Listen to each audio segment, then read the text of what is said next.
வணக்கம். யாழ்சிரியின் இரவு நேர பிரதான செய்திகளோடு இணைந்து கொள்ளும் நான் அந்தோணி பிள்ளை கிரேசியன். முதலில் தலைப்புச் செய்திகள். இலங்கையில் தவறான முடிவெடுத்து உயிரை மாய்க்கின்றார்கள். வெளியான அதிர்ச்சி அளிக்கும் தகவல். பண மோசடி குற்றச்சாட்டுக்கள். நாமல் ராஜபக்சவின் வழக்கில் நீதிமன்றம் பிறப்பித்த உத்தரவு. அமெரிக்காவுடனான வரி குறைப்பு ஒப்பந்தம் இன்னும் முடிவுறவில்லை. ஜனாதிபதி விளக்கம். இலங்கையில் உள்ள வெளிநாட்டவர்களுக்கு புதிய அறிவுறுத்தல். சீனா தூதரகம் வலியுறுத்தல். செம்மணி மனித புதைகுழி நீதிக்கான போராட்டம் தொடரும். ஆகஸ்ட் 30 இடம்பெறவுள்ள பாரிய பேரணி. அயர்லாந்தில் இனவாத தாக்குதல். சிறுமி மீது நடத்தப்பட்ட கொடூரம். இஸ்ரேலுடனான ஆயுத வர்த்தகத்தை நிறுத்த கோரி சர்வதேச நாடுகளில் மக்கள் குரல். இலங்கை வசமுள்ள மீனவர்கள் விடுவிக்க கோரி தமிழக முதல்வர் கடிதம். தொடர்பான விரிவான செய்திகள். இலங்கையில் பாடசாலை மாணவர்களிடையே மன அழுத்தம் அதிகரித்து வருவதாக சுகாதார அமைச்சு தெரிவித்துள்ளது. கடந்த ஆண்டு நடத்தப்பட்ட கணக்கெடுப்பில் 22.4% குழந்தைகள் தனிமையால் பாதிக்கப்பட்டுள்ளதாகவும் 18% மாணவர்களிடம் மனசோர்வு அறிகுறிகள் தென்பட்டதாகவும் கண்டறியப்பட்டுள்ளது.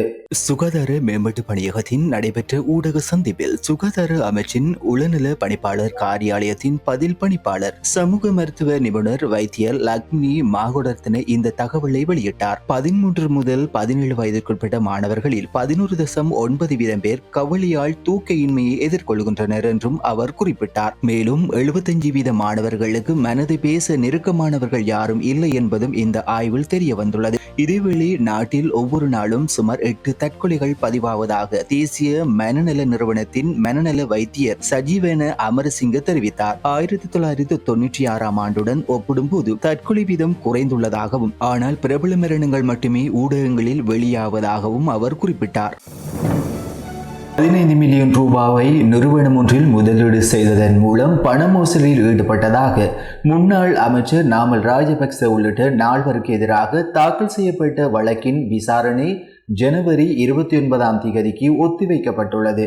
இந்த வழக்கு இன்று கொழும்பு பிரதான நீதவான் முன்னிலையில் விசாரணைக்கு வந்த நிலையில் நாமல் ராஜபக்ச உள்ளிட்ட சந்தேக நபர்கள் அனைவரும் நீதிமன்றத்தில் ஆஜராகியிருந்தனர். சட்டமா அதிபரிடமிருந்து வழக்கு தொடர்பான அறிவுறுத்தல்கள் இன்னும் கிடைக்கவில்லை என குற்றப்புலனாய்வு திணைக்களம் தெரிவித்ததை அடுத்து வழக்கை ஒத்திவைத்த நீதிபதி நினைவூட்டல்களை அனுப்புமாறும் உத்தரவிட்டார். குறித்த வழக்கு கடந்த நல்லாட்சி அரசாங்கத்தின் போது தாக்கல் செய்யப்பட்டது குறிப்பிடத்தக்கது. இலங்கையின் மீது அமெரிக்கா விதித்திருந்த பரஸ்பர வரியை 20% குறைப்பதற்கான எந்த ஒப்பந்தமும் உறுதி செய்யப்படவில்லை என ஜனாதிபதி அனுரகுமார திசாநாயக்க தெரிவித்துள்ளார். எனினும் வரியை மேலும் குறைப்பது தொடர்பான பேச்சுவார்த்தைகள் ஏற்கனவே ஆரம்பிக்கப்பட்டுள்ளதாக அவர் குறிப்பிட்டார். நாட்டின் பொருளாதாரம் குறித்து பாராளுமன்றத்தில் விசேட உரையொன்றை நிகழ்த்தும் போது ஜனாதிபதி இந்த தகவலை தெரிவித்தார். அவர் மேலும் கூறியதாவது, இருதரப்பினரும் சில விடயங்களில் உடன்பாடுகளுக்கு வந்திருந்தாலும் இறுதி உடன்பாடு இன்னும் எட்டப்படவில்லை. இருந்த போதிலும் பேச்சுவார்த்தைகளின் விளைவாக வரி 44% இருந்து 20% குறைக்கப்பட்டுள்ளது. அது அமெரிக்காவுடன் எட்டப்பட்ட உடன்பாடுகளின் ஒரு முக்கிய விளைவு என்றும் ஜனாதிபதி தெரிவித்தார். மேலும் சில HS குறியீடுகள் வெளியிடப்பட வேண்டும் என்றும் சம்பந்தப்பட்ட தரப்பினருடன் கலந்துரையாடி இறுதி முடிவு எடுக்கப்படும் என்றும் அவர் கூறினார். இலங்கையில் உள்ள தமது நாட்டவர்கள் உள்ளூர் சட்டங்களை கட்டாயம் கடைபிடிக்குமாறு சீனா தூதரகம் அறிவுறுத்தியுள்ளது. உள்ளூர் சட்டங்களை மீறியதாக சந்தேகிக்கப்படும் சீன நாட்டவர்கள் கைது செய்யப்படுவது அண்மை காலமாக அதிகரித்துள்ள நிலையில் இந்த எச்சரிக்கை விடுக்கப்பட்டுள்ளது. சீனா சுற்றுலா பயணிகளின் நற்பெயரை காப்பாற்றும் பொருட்டு அவர்கள் உள்ளூர் சட்டங்கள் மற்றும் விதிமுறைகளை கண்டிப்பாக பின்பற்ற வேண்டும் என சீனா தூதரகம் வலியுறுத்தியுள்ளது. இலங்கை சுற்றுலாத்துறை தற்போது வளர்ச்சி அடைந்து வருகின்றது. இந்த ஆண்டு இதுவரையான காலப்பகுதியில் நாட்டுக்கு வருகை தந்த சுற்றுலா பயணிகளின் எண்ணிக்கை 1.3 மில்லியனை கடந்துள்ளது. இந்த பட்டியலில் இந்தியா முதலிடத்திலும் சீனா 4வது இடத்திலும் உள்ளது. செம்மணி மனித புதைகுழியில் கண்டெடுக்கப்பட்ட உடல்கள் தொடர்பாக சர்வதேச விசாரணை வேண்டும் என்றும் உள்ளக விசாரணையை திணிக்கும் அரச தலைவரை கண்டித்தும் ஆகஸ்ட் 30 மாபெரும் கண்டன பேரணி நடத்தப்படும் என வடக்கு கிழக்கு வலிந்து காணாமல் ஆக்கப்பட்டோரின் உறவுகள் சங்கம் அறிவித்துள்ளது. சர்வதேச வலிந்து காணாமல் ஆக்கப்பட்டோர் தினம் தொடர்பாக யாழ்ப்பாணத்தில் நடைபெற்ற ஊடக சந்திப்பில் சங்கத்தின் செயலாளர் சிவனானந்தம் ஜெனிட்டா இந்த அறிவிப்பை வெளியிட்டார். முள்ளிவாய்க்கால் இனவழிப்பு மற்றும் செம்மணி புதைகுழி போன்ற ஆதாரங்கள் இனப்படுகொலைக்கான சான்றுகள் என்றும் இவை சர்வதேச விசாரணையின் கீழ் விசாரிக்கப்பட வேண்டும் என்றும் அவர் வலியுறுத்தினார். இந்த பேரணி வடக்கு மாகாணத்தில் யாழ்ப்பாணத்தில் சங்கிலியன் நினைவிடத்திலிருந்து செம்மணி வரையிலும், கிழக்கு மாகாணத்தில் மட்டக்களப்பு கல்லடி பாடத்திலிருந்து காந்தி பூங்கா வரையிலும் நடைபெறும். இந்த பேரணியில் அனைத்து மக்களும் கலந்து கொள்ளுமாறு அவர் அழைப்பு விடுத்துள்ளார். மேலும் எதிர்வரும் ஐநா மனித உரிமைகள் பேரவையின் கூட்டத்தொடரில் இலங்கைக்கு எதிராக வாக்களிக்குமாறும் சர்வதேச சமூகத்திடம் அவர் கோரிக்கை விடுத்துள்ளார். அடுத்து சர்வதேச செய்திகள். அயர்லாந்தில் வசித்து வரும் 6 வயது இந்திய சிறுமி மீது இனவெறி தாக்குதல் நடத்தப்பட்டுள்ளது. சில சிறுவர்கள் அவரை தாக்கி இந்தியாவுக்கு திரும்பி செல்லுங்கள் என்று கூறிய சம்பவம் அங்குள்ள இந்தியர்கள் மத்தியில் அதிர்ச்சியை ஏற்படுத்தியுள்ளது.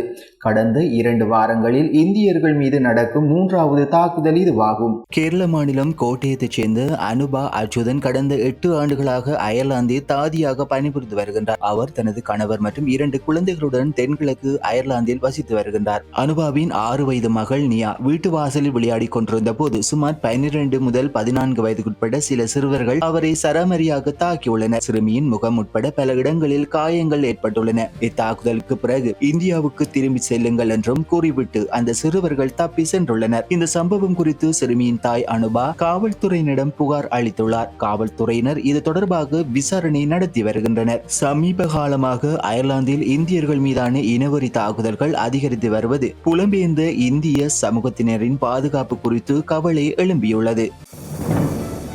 காசா மீதான இஸ்ரேலின் தாக்குதல்கள் தொடர்வதால் இஸ்ரேலுடனான ஆயுத வர்த்தகத்தை நிறுத்த அல்லது குறைக்க வேண்டும் என பிரேசில், கொலம்பியா, கிரீஸ், தென்னாப்பிரிக்கா மற்றும் ஸ்பெயின் ஆகிய நாடுகளில் நடத்தப்பட்ட கருத்து கணிப்பு முடிவுகள் உறுதி செய்துள்ளன. இன்று வெளியிடப்பட்ட கருத்து கணிப்பின் முடிவுகளின்படி ஸ்பெயினில் 58% கிரீஸில் 57% கொலம்பியாவில் 52% ஆயுத ஒப்பந்தங்களை முழுமையாக நிறுத்த வேண்டும் என்று தெரிவித்துள்ளனர். பிரேசில் பதிலளித்தவர்களில் 37% போர் நிறுத்த வேண்டும் என்றும் 22% போர் குறைக்க வேண்டும் என்றும் கூறியுள்ளனர். அதேபோல தென்னாப்பிரிக்காவில் 46% போர் நிறுத்த வேண்டும் என்றும் 20% போர் குறைக்க வேண்டும் என்றும் கருத்து தெரிவித்துள்ளனர். இந்த கருத்து கணிப்பு முடிவுகள் இஸ்ரேல் காசா மோதல் குறித்து உலக நாடுகளில் நிலவும் பொதுமக்களின் அதிருப்தியையும் அமைதிக்கான வலுவான அழைப்பையும் பிரதிபலிப்பதாக கூறப்படுகின்றது. இலங்கை கடற்படையினரால் கைது செய்யப்பட்ட அனைத்து தமிழக மீனவர்களையும் அவர்களது மீன்பிடி படகுகளையும் உடனடியாக விடுவிப்பதற்கு உரிய நடவடிக்கைகளை எடுத்திட வேண்டும் என வலியுறுத்தி தமிழக முதல்வர் மு.க.ஸ்டாலின் ஒன்றிய வெளியுறவுத்துறை அமைச்சர் ஜெய்சங்கருக்கு கடிதம் எழுதியுள்ளார். இந்த சம்பவங்கள் தொடர்வது மிகவும் கவலை அளிப்பதாக முதல்வர் ஸ்டாலின் தனது கடிதத்தில் குறிப்பிட்டுள்ளார்.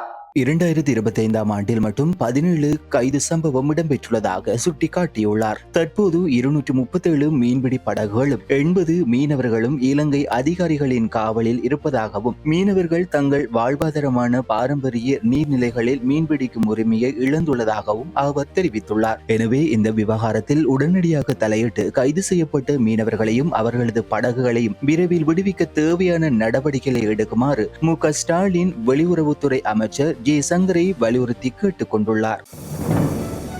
இத்துடன் யாழ்சிரியின் இரவு நேர பிரதான செய்திகள் நிறைவடைகின்றது. உடனுக்குடன் செய்திகளை அறிந்து கொள்ள யாழ்சிரி மீடியா இணையதளத்துக்கு பிரவேசியுங்கள். நன்றி, வணக்கம்.